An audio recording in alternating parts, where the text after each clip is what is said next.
This broadcast is inappropriate for all ages, right here on Jam on Toast Media Reviews with the Watch Spot. Oh! I don't know, I've never said media reviews like in the title like that before. That was different and interesting. Trying not to shake the camera too much.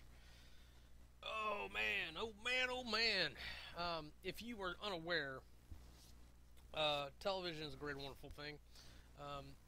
I disapprove of it as a way to babysit your kids. In so much as I disagree with it as a thing to exercise your thumb. You shouldn't just sit down and be like, oh, I'm gonna watch some shit and just flip channels. You should have shows that stories that you follow, that you're invested in, and you should watch them on your schedule. That's what we talk about here on the Watch Spot. There's things that we're watching now, in the future of the industry, and especially since the last time I've done one of these, the world has really changed. The big thing that's going to change farther down the line is Disney buying Fox, or buying Fox Entertainment, because not only does that give them all the Fox shows and make them a subsidiary just like ABC is, but it also means they hold an investment in Hulu, and there also means that there is a potential for Disney Go as a platform. I keep calling it Disney Go. I don't know if that's what they're going to call it, but HBO Go is what came up, and all these Go names out there. So it's either, and I don't think Disney Now is appropriate for them. For them to be demanding doesn't seem right. Sorry, I gotta make one more note here. But it seems like everybody and their mom has their own streaming platform now. So that's kind of what we're going to go over today. Probably should have got water beforehand. But we're going to go over a couple things just real quick, because again, I've been a while. I'm not going to talk about everything I've watched, but I'd like to talk about some of the things from the past few months, and I'm going to kind of run through the platforms, because not only, like, on my gaming channels and stuff, I've been talking about how there are different gaming platforms out there, and everyone and their mom has one of those too. And there's some that actually cross over. Why is that like that? This camera setting is off. I did not see that in the tests. Oh, geez. Do that. Is that any better? A little better. Technical issues. Technical issues. Technical issues. It fixed it just a bit. Okay, so when all this started, people laughed, but Netflix is, we're gonna do it anyways. But they started with movies. They added on series as like a kind of afterthought, and then as they were kind of like not taking that seriously, Hulu goes, well, what if we watch television like we do Netflix? And then Hulu became a thing. They contracted with all the networks and was like, we're going to put your TV on the internet. There's going to be people that you are not getting money from that you're going to get money from. We're going to pay you that money based on the money that we're getting for your products. And because it's online, it's a website, and it's you can track all that information. You have the data. The Nielsen ratings, all that crap, it's bullshit. You can't. It was some like weird extrapolation. It's like for every 7 people you had 100 or something like that. It was really strange. It's like you might as well take the raw numbers if it's going to be that proportional. So it was ridiculous. It was ridiculous that you do that. So TV's killed itself. Cable companies have helped that die, and if they didn't get into the industry of being ISPs, they'd be gone, flat out. And even now, your cable's being delivered via internet, so you're welcome. So going to these platforms, these on-demand platforms, just makes sense. Having live television that isn't live, that's just scheduled, doesn't make sense anymore. You either watch it when it's live, or you watch the VOD later, video on demand, whenever you want to. And honestly, the amount of time between when the live stream ends and the VOD goes up should be minimal. No more than an hour in the worst of cases. And a lot of companies have taken to that. So I'm going to go through some of these. I'm going to start with the ones that I actively use, that I have subscriptions for, because I'm thankful to them. The first one on my list is CBS. I did not realize how many shows I was watching for CBS until I was trying to remember what I was watching last year, this year. It's like, what was I watching? What else was on this stupid station or network, whatever you want to call it? It's like, because that's where Big Bang is, but what else is there? And so, in the process of trying to figure out what all I've been watching on CBS, I went, yeah, just the amount of time, the sheer amount of time that I've got for watching commercials on there is worth paying the no commercial fee. Plus, that gives me access to certain shows. I think Me, Myself, and I is one of them. And Star Trek Discovery is the big one this year. There was one with Rose Leslie that I would have watched last year, but I'm having trouble getting myself to go back and rewatch. Not rewatch, but catch up on. And she's pretty and all. I just the voice of the show doesn't strike me. So of course there's CBS, and if you have an Amazon Prime account, guess what? You have a video streaming service available to you. They are not charging you a separate fee for that. It is the same fee. For the same fee that you pay for Amazon Prime for 2-day delivery, which you probably use this holiday Christmas, just buy it for the entire year. It's much cheaper that way. It's like $1 less a month. I think you actually get the 12th month free. Like, you pay for 11 months right now, you get the 12th month free, something like that. So not only do you get that, but you get a free video streaming service, which is like Netflix Lite, if you will. It's essentially what it is. You get... I had this lined up in my head, and I knocked it down. Oh, Twitch service. Because Twitch is owned by Amazon now, so you actually can get free games and stuff through that if that interests you. If not, I'm pretty sure that you can gift those to other people. I could be wrong, or you might have kids that would enjoy that. You're getting your value out of it. And it also makes an Audible account for you, but you don't get anything free from Audible unless you sign up. And then once you sign up, that fee or whatever actually goes towards X amount of books a month. And I think if you have Audible and Prime, you might get one free book a month or something. I could be wrong. But you get the books you would get for Audible, and then you get like one for Prime or something. If it exists, that's what it is. And CBS is only $10 a month. Amazon Prime is only $11 a month. And then, like I said, if you pay for 11 months right away, then it's like $10 a month. CBS, I think, has a similar offer. Could be wrong. Netflix is still month to month. I'm only paying $8 a month for that because I just don't need the super fancy 4K streaming. I just don't need it. My TV's not 4K. My monitors aren't 4K. I'll get there one day. This is not that day. Hulu's $12 a month, but I pay for the no commercials plan because just for the sheer amount of stuff that I'm watching, even in the background when I'm doing other things, not having those commercials is cost efficient for me. My time is worth more than the subscription fee per month. And people are going to go, see, we should charge them more. But it's what it is. It's amazingly cheap value for the return if you have the time or you put it into it. Most people probably don't watch half of what I watch or have running in the background, at least. And through Hulu now, they've changed this up a little bit. You can actually do Cinemax, Showtime, and HBO through there. Cinemax is $10 a month, HBO is $15 a month, Showtime's $9 a month. I don't know why Showtime's the cheap one. I would expect that to be Cinemax. Especially when Game of Thrones rolls around, or Silicon Valley, because I need to figure out when that's happening again. HBO is totally worth it, and if I can just put it into my HBO or my Hulu and watch it there, even better. So I'll be honest, on PC, that HBO Now platform was garbage. Half the time it didn't work. I don't know what they tested it on, but it was not Chrome. It had been Safari, actually, now that I think about it. But I just remember having lots and lots of problems with it. And the content was always good, but the technical delivery was not. Of course, YouTube. YouTube's always a great place to go. You'll notice their commercials are changing. We are starting to lose skippable 30-second ads. It's to help encourage you to go to YouTube Red. which is a fine service. I totally recommend it.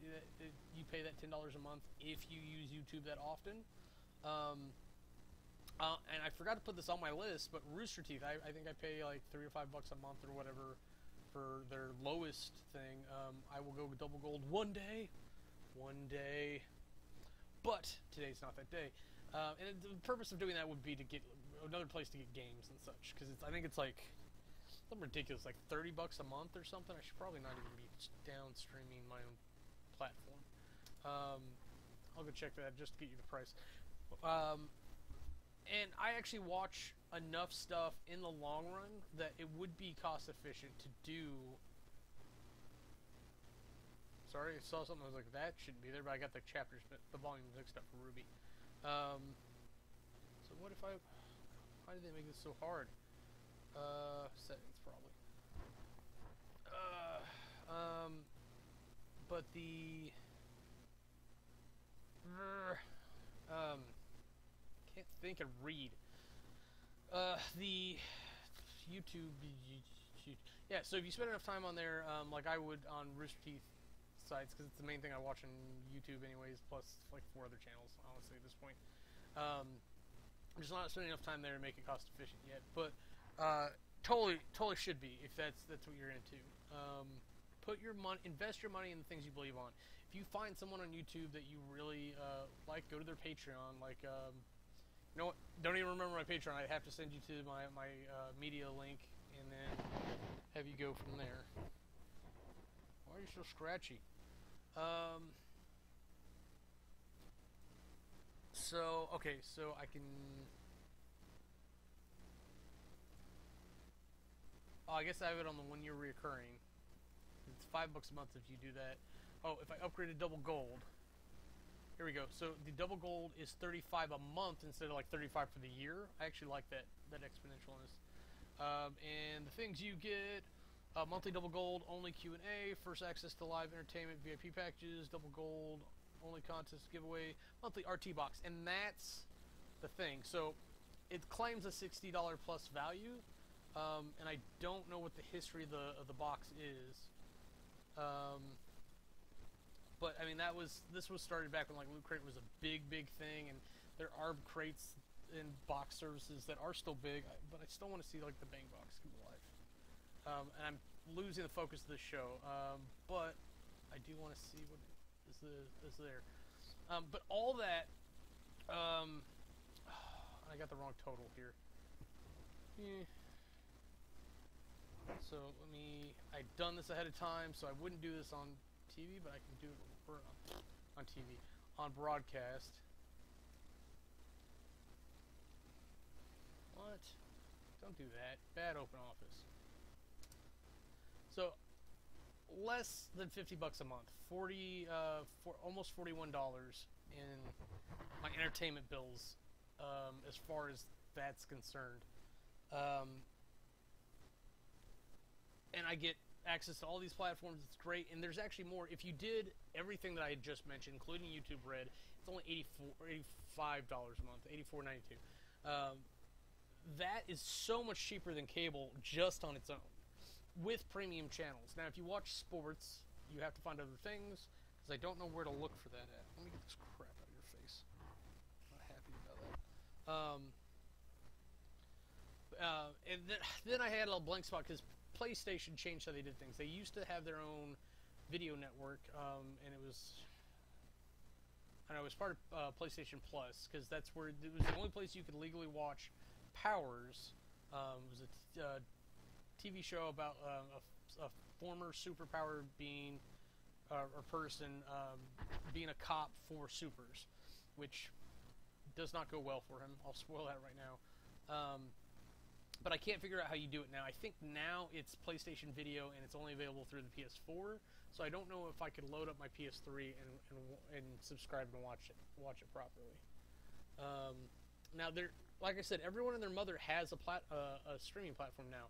TV Land. I actually went to check out TV Land to look at the Jim Gaffigan show, because I noticed that some of the shows on Hulu are TV Land shows, and that kind of like started a roll. I didn't actually research Crunchyroll. I'd forgotten about Crunchyroll. But if you watch anime, Crunchyroll's good stuff. But I did remember about Sci-Fi and TBS and TNT, and it turns out TBS and TNT are actually part of the same multi-network now. Like if you go to tbs.com or tntdrama.com, you can actually flip between their two sites, and they do have shows there that you can watch, and there's shows that I need to catch up on, and there's shows that are coming up soon that I want to be on top of, like The Magicians. In particular, that's the one that's standing out in my head right now. But there's, even like on TV Land, there were shows like the Jim Gaffigan Show or Teachers. There's some older shows on there that I was like, oh yeah. But I'm also noticing a lot of cross pollution. It's like, no, I want the show available on this platform, and that's where it's at.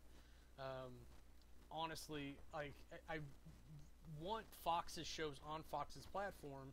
If they don't have a platform, then put it in the one spot for Hulu. It's weird how we have this weird mix where it's like, oh, you can watch it on anything. No! I want everything in one place. If I can't have it in one place, if it's not in that place, have it be in a place that's more specific. Like Bob's Burgers. If Bob's Burgers suddenly is no longer available on Netflix, put it on Fox.com for me. Or Fox.tv, rather. Or Disney Go when it comes out, which sadly I'm probably going to be in on. Oh, I just, okay, so I'm going to go through this in,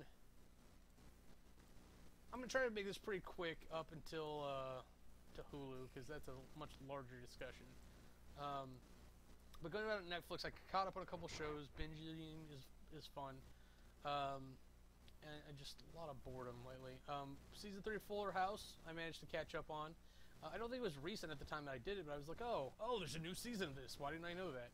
I just got a notification now that there's new episodes of Fuller House, so I don't know what that means, that they're trying to get me to watch Season 3. In fact, I could probably just look it up, because that worked really well for this history for the RT box. I just don't know where to go with it.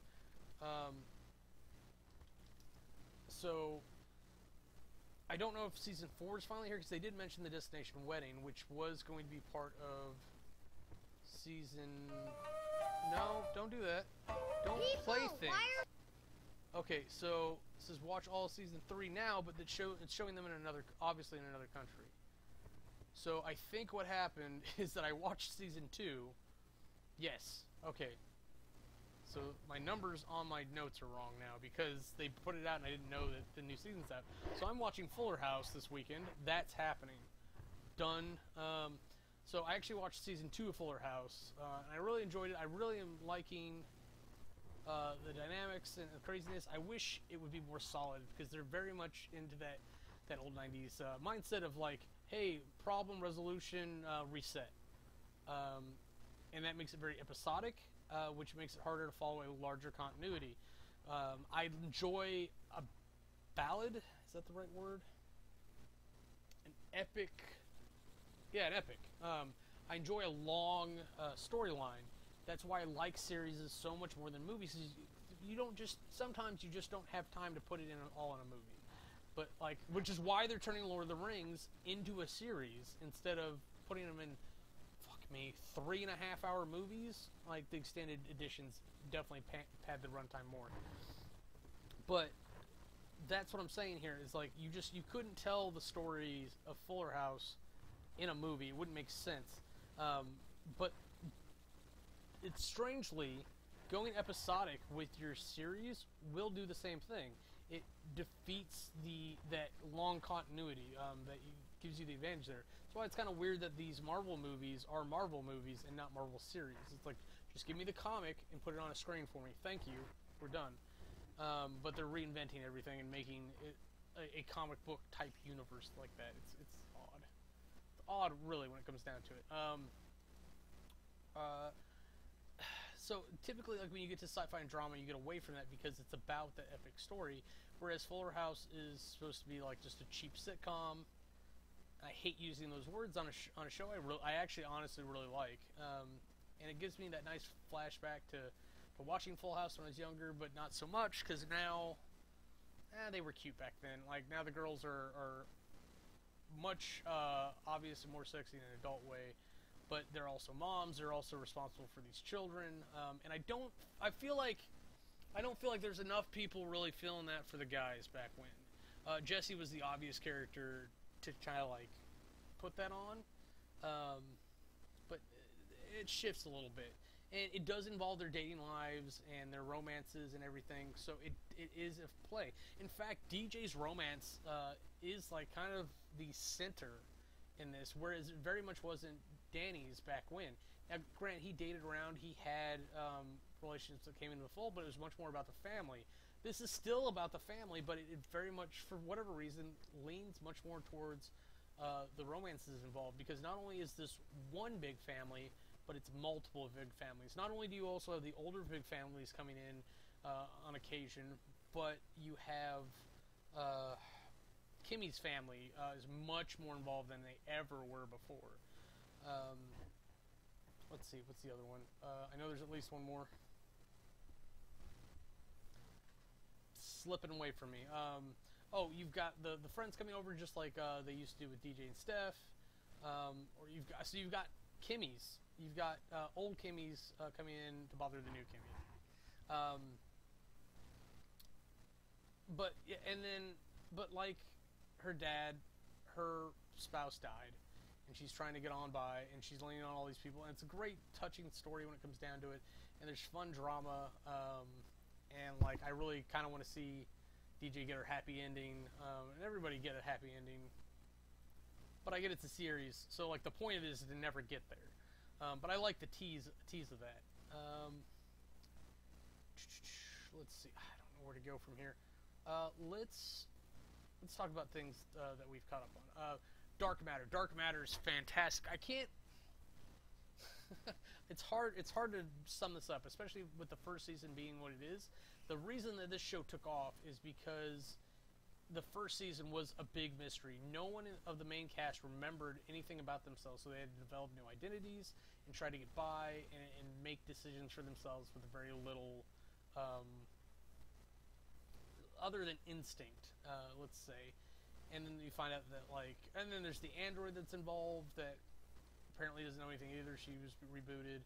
And you find out little bits and pieces about different people, about their backgrounds, and like maybe one person's royalty. Another one is a cyborg or has nano implant, whatever you want to call that. One person's in love with a vegetable. There's things like that. One person might be a double agent. There's so many fun things there. And then like they get into weird stuff, especially in the third season, where it's like they have interdimensional doppelgangers that show up, and it's like, really, we didn't need this. I don't think it called for this. But there's several storylines going on, and there's lots of fun to be had. Basically, if you miss Firefly, but you're okay with it being a little bit more serious, this is for you. It's the adventure through space you wanted.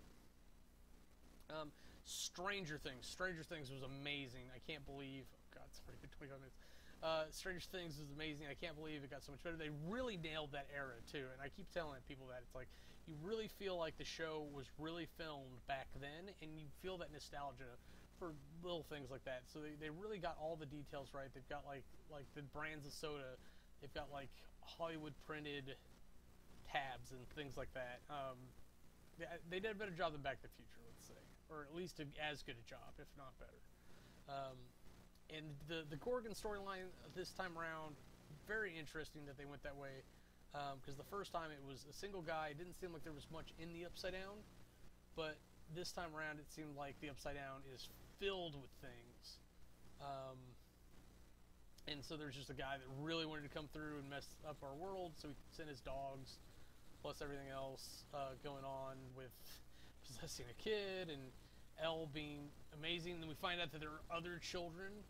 So I'm hoping the third season is very much about finding some of the others and seeing whether or not they want to hang out and have a good time.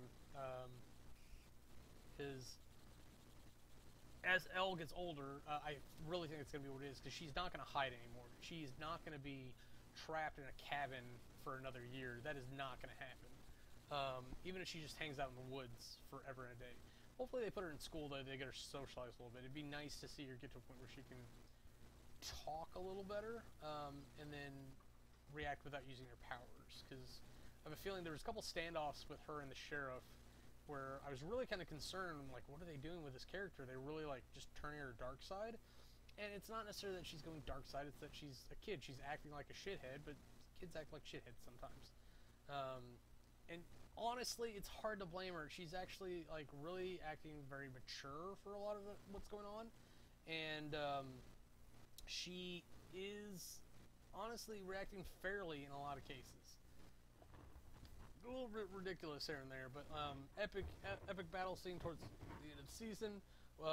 We hit a reset at the end of the season instead of episodically, because it's how Stranger Things is designed to have that continuous story throughout the season. And we hit a reset of sorts, and we cliffhang on like what's next. Okay, so going back through some things. I don't know which order I want to talk this about. Big Mouth. Big Mouth surprised me. I looked at the animation and went, what the fuck is this? I don't want to watch this. And then I finally looked and I saw some of the names associated on it. I was like, oh yeah. And John Mulaney was the one that really stuck out to me. I was like, oh, he's in this. And then everyone else on that list, like, I recognized once I pulled them up. I was like, oh yeah, I know that person. I know that person. A bunch of good comedians on there. The crazy guy from Brooklyn Nine-Nine that was engaged to Rosa, he's on there. He's actually in No Activity now, or he was. And he showed up on The Good Place. Derek! But it's fantastic to see him around and watch this, like, adult themed kid show about, like, the coming of age and, like, them learning about, like, oh, what's sex, and having, like, a real thing there. It's honestly something that comes to mind that whenever I'm not allowed to have kids eventually, and I do anyway. I don't know what the rules are in the future, but no, it's like whenever I have kids, like, thinking like maybe when they're like 10 or 13 or whatever in that time period, it's like maybe we should sit down and watch Big Mouth together, and be like, what are they talking about? But they'll have had internet for like 5 years without my permission, so I won't have to answer. No, realistically, I think right now it's a good learning opportunity for people those ages to watch and actually be fed into more mature content, and how to think about more mature content. So, like, I was really happy to see that. I feel like it's too short. I'm hoping that it comes back for another season. It is officially on a hiatus, but who knows? Netflix originals like that are chancy, and I think someone really rolled the dice on this, but they're really looking at branching out those originals. Schitt's Creek. If you liked Arrested Development and you miss Arrested Development, watch Schitt's Creek. It's a poor man's Arrested Development, essentially. A rich family gets busted for something, but instead of going to jail, they essentially get all their assets frozen. They have to go live in Schitt's Creek, and they end up staying at the family motel or something. I don't know, but they end up, out of the goodness of their heart, the mayor ends up helping out rather much. And they're just not used to having no money, or let alone a little money, so they're trying to make things happen, and the dad's trying to get his business back off the ground so that he can make do and get on his own again. And it's really a lot of positive messages, even if some of the people are kind of assholes as characters, and but that's the thing.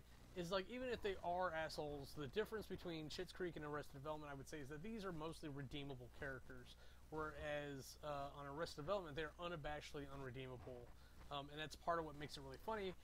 Whereas Schitt's Creek, it makes it a little bit more touching in places, because the direction of the shots in the story do follow characters, and you try to do things. Okay, I really gotta hurry this up. The Mist. If you liked the movie, watch the show, see what you like about the differences. They did some really interesting things that I don't have time to break down right now. But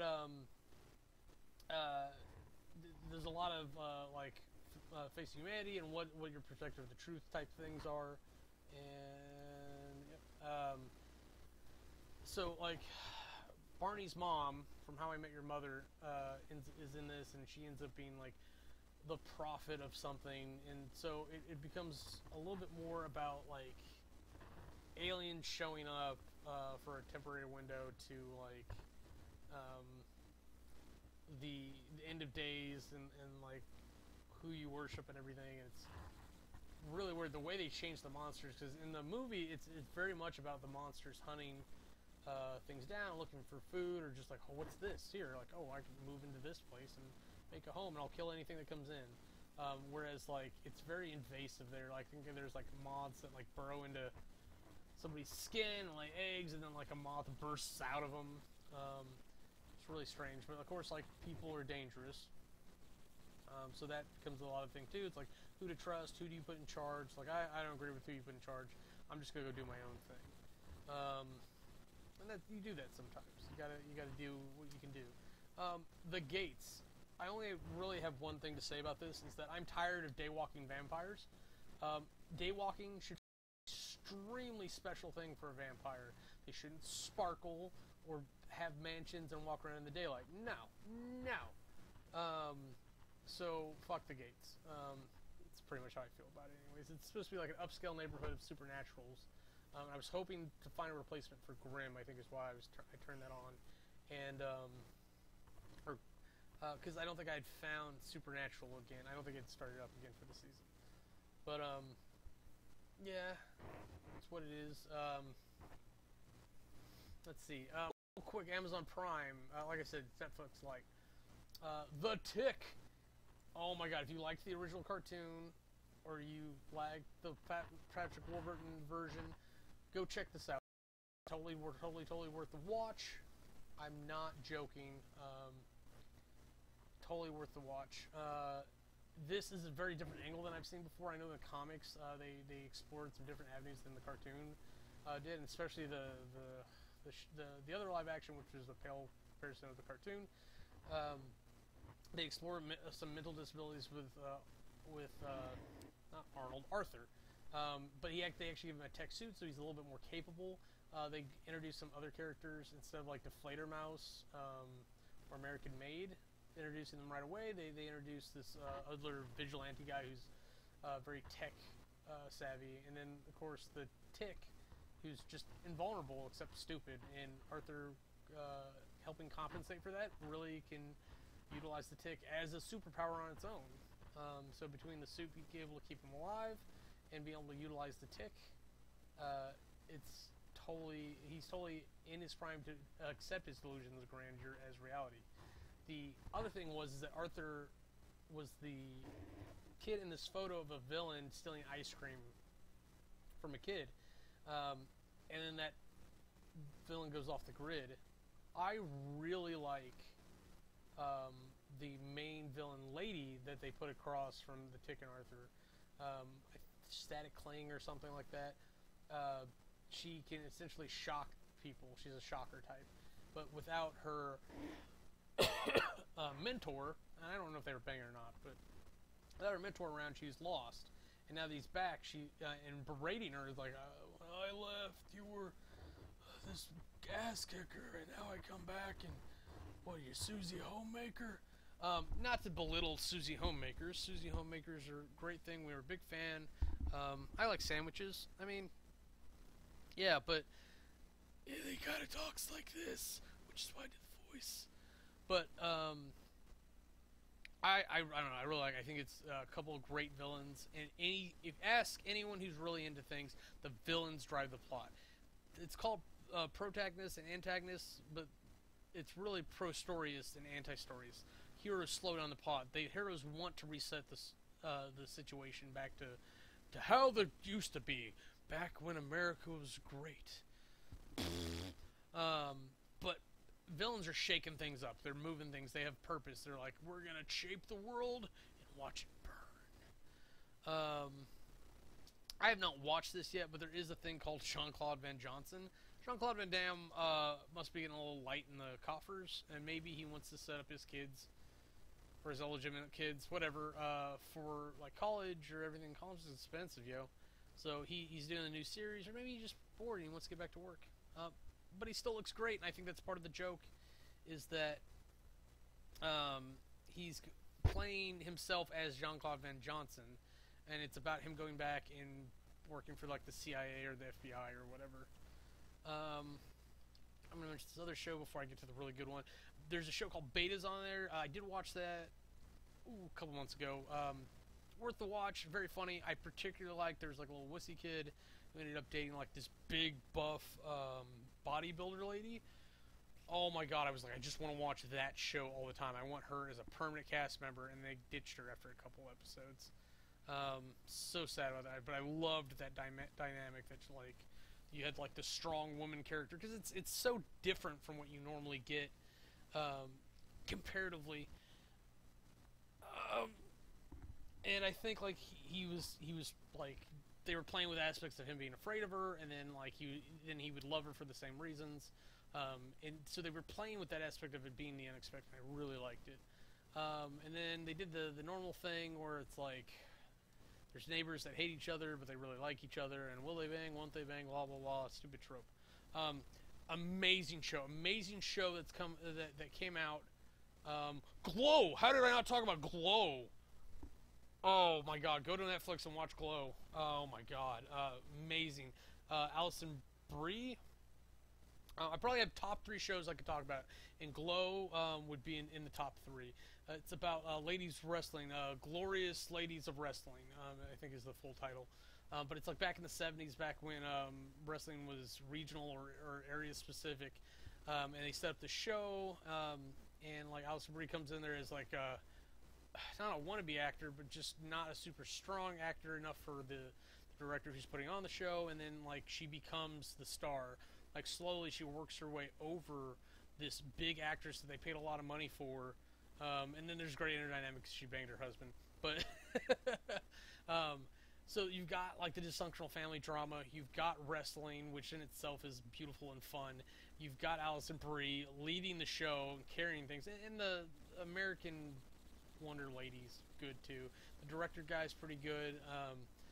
There's so many good characters in this show, and it's a great storyline, a great concept, and it had to be done in the time period that it was done in order to really do it. So happy.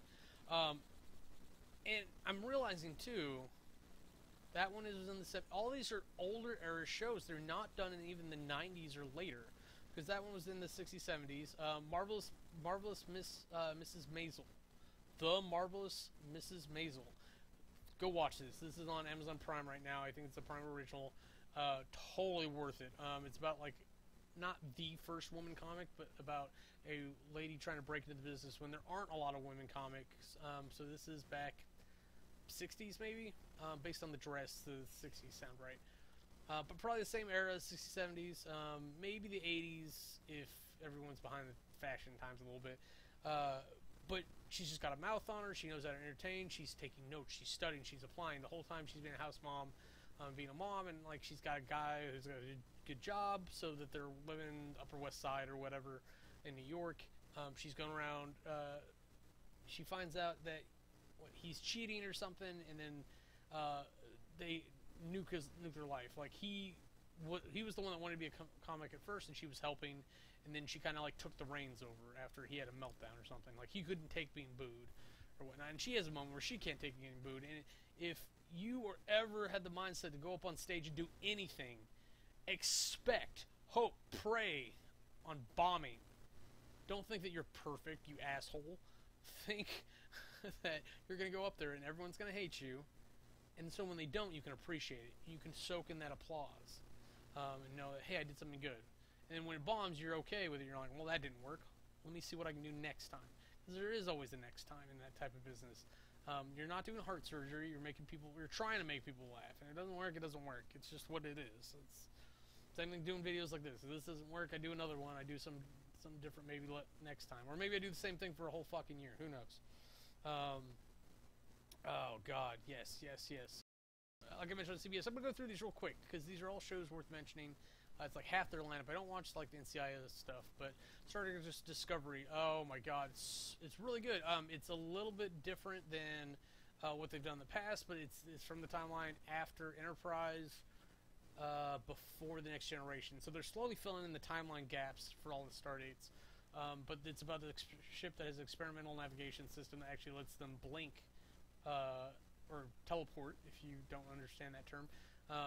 anywhere in the universe they want to go, through these like ether, or this fungus that lives on the ether, essentially.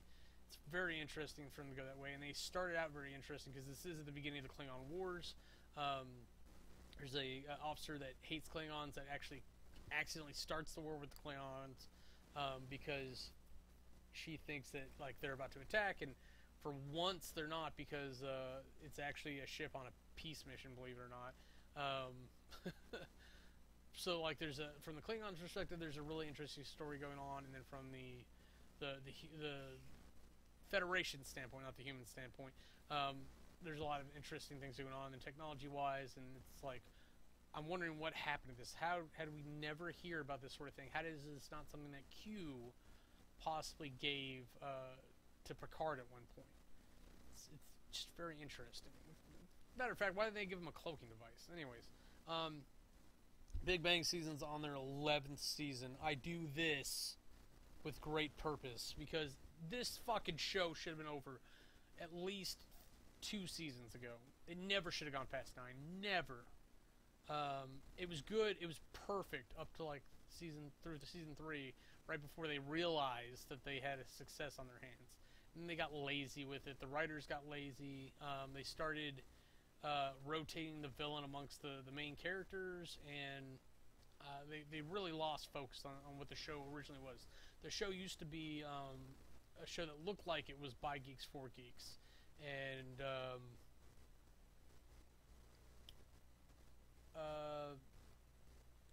whatever. The I don't even know how to say this. This is so dumb.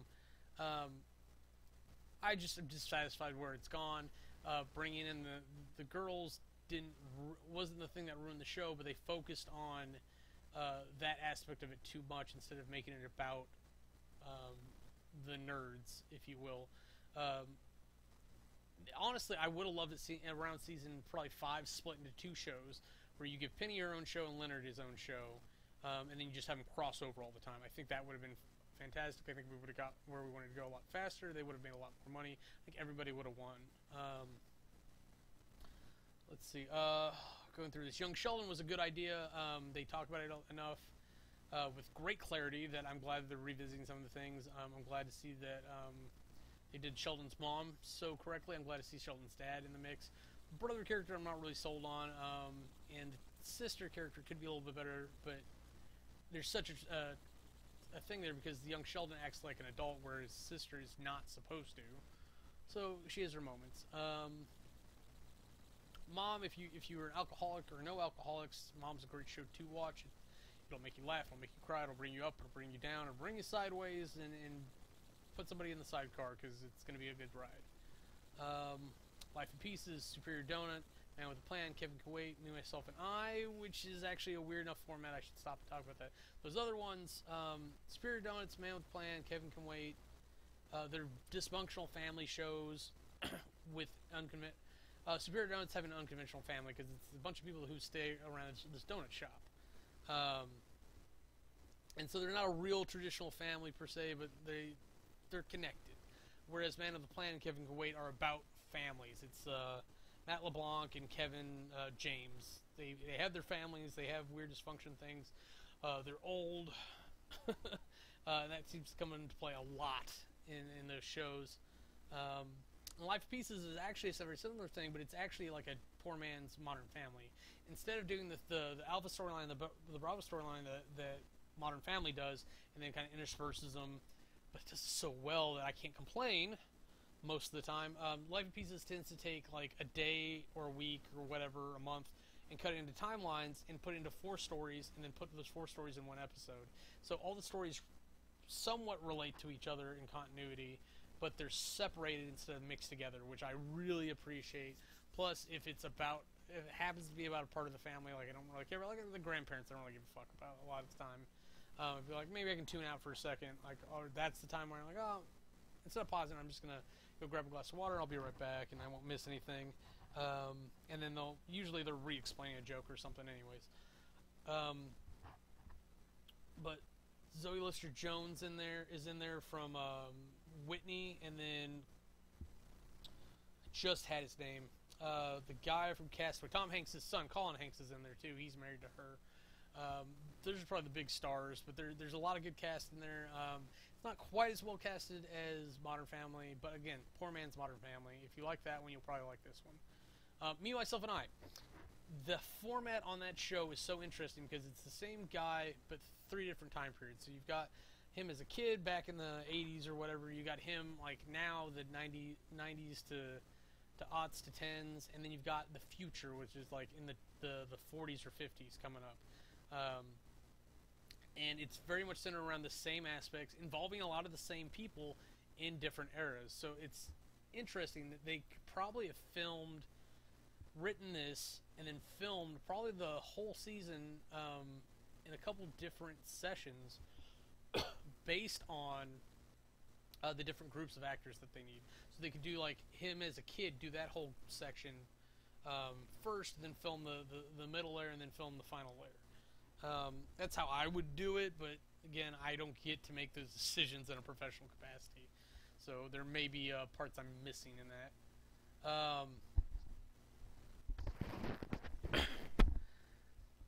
I apologize if my audio seems to be a little bit low, but I don't know what to really do about that right this second. I'm at full volume and sensitivity. The only thing I can think to do, maybe, I don't know. It's right there. All I can say is turn up your volume if you can't. I'll look into it later. Just can't do it right now on the fly. I've got to wrap this up in the next 10. So, one show on there that I would say is a miss is No Activity. I don't see a lot going on in this show. It looks like an SNL or Mad TV sketch comedy that they put on TV, and I don't really feel it's up to par. It's pretty funny in places. It's got some decent jokes. Delivery's off. I like a couple of the actors and whatnot that are there, but just not for me, it seems.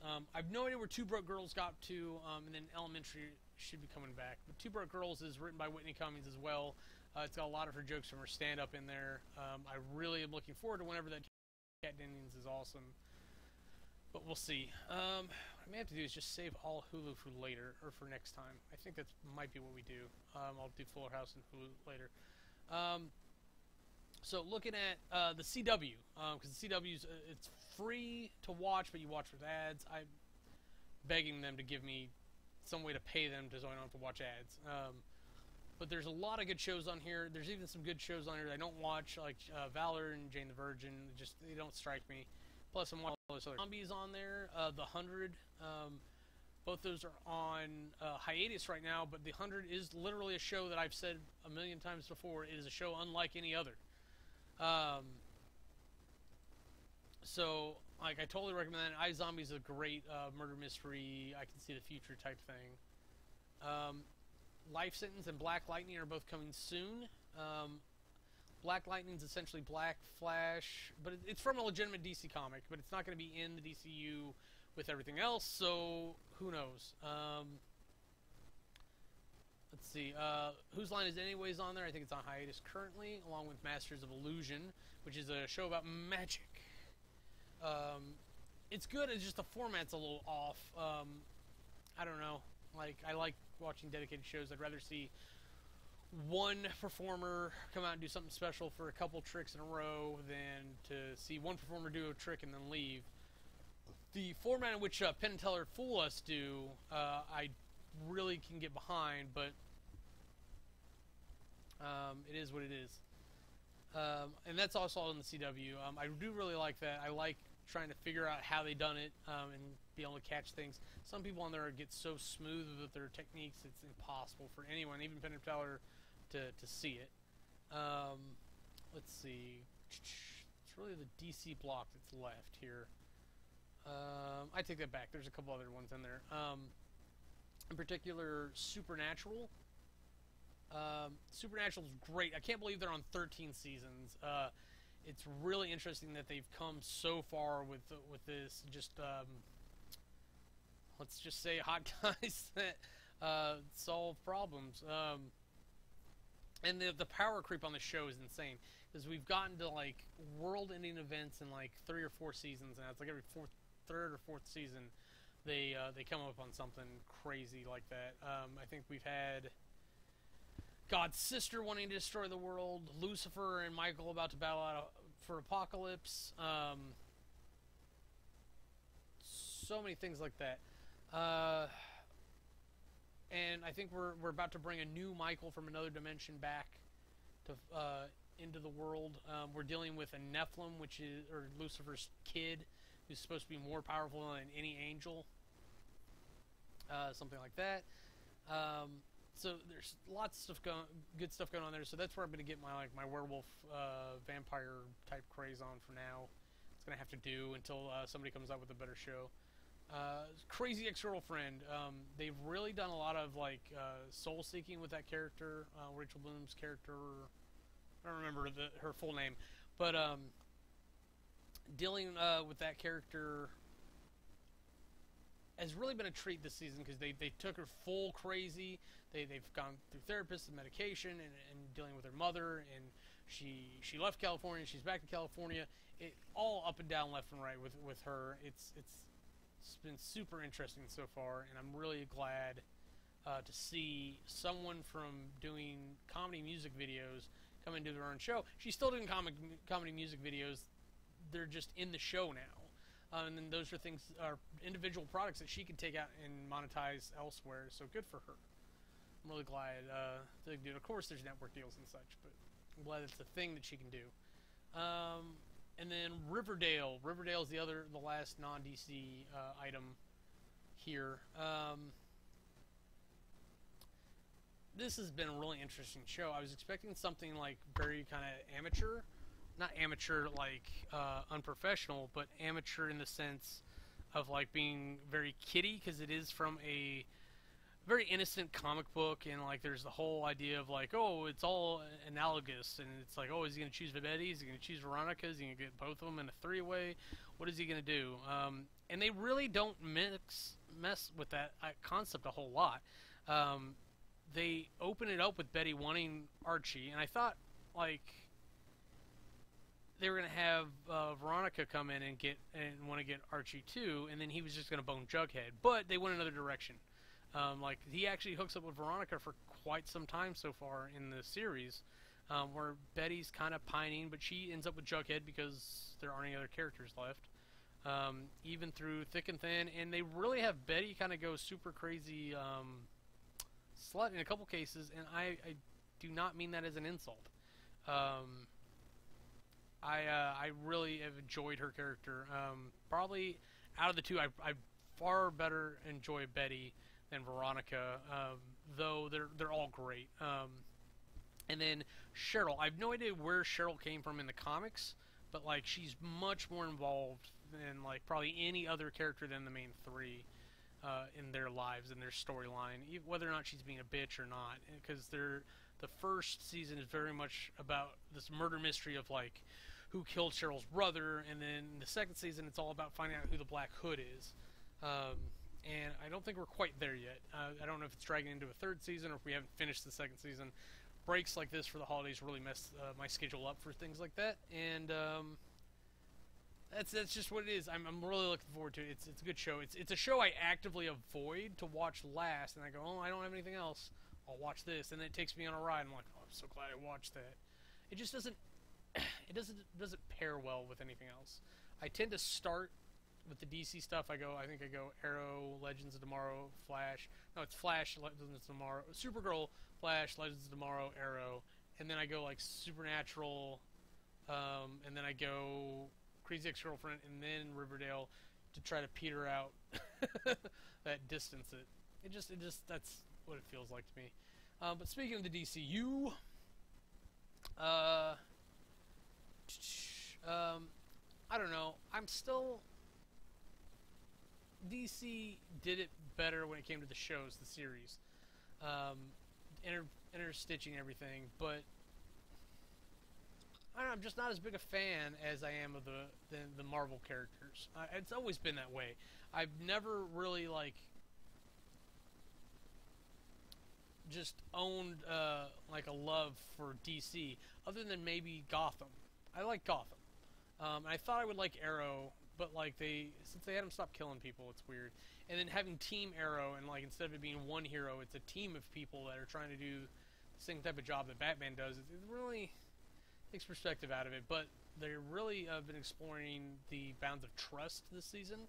So on Arrow, I can definitely say it's been interesting watching them play with those boundaries and who do we trust, who can we really trust, who can we depend on, to the point where we thought we had a traitor, we actually had a traitor, and it's for a good reason, but like he didn't let the team know so they could deal with it. And Mayor Queen, I don't know, Oliver Queen, yeah, is essentially on trial for being the Arrow at this point.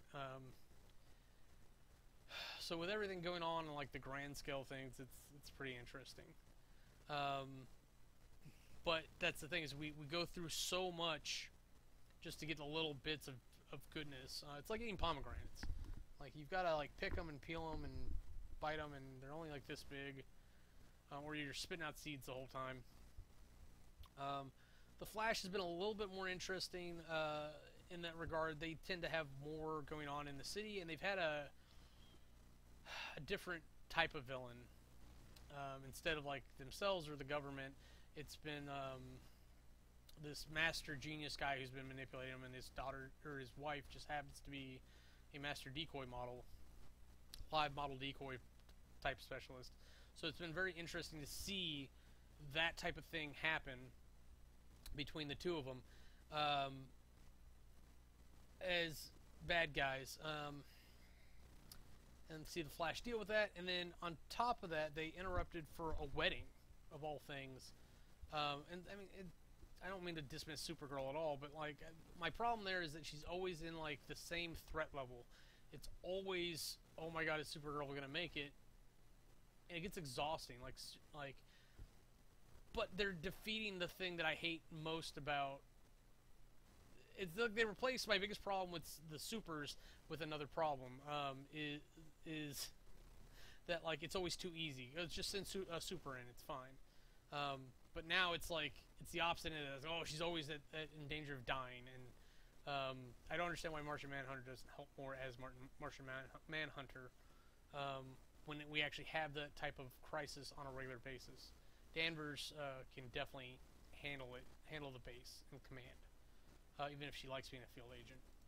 But of course, my favorite out of all of them is the time travel show. They're back to fighting Damien Dark, which is horrible that they ever let him come back to life. But it's Damien Dark and his daughter, and I think they actually managed to do like a rather clever upset last time while he was pretending to be Odin. And all the Vikings were worshipping a Tickle Me Elmo, essentially.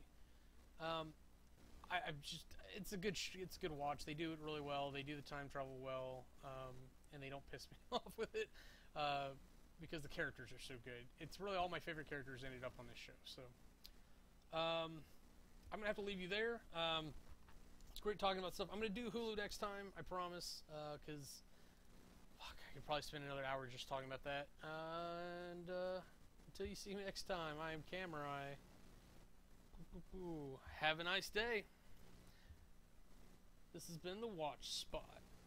If you want to see anything else we're up to, go and click the annotations and they'll take you to our other channels. Thanks for watching.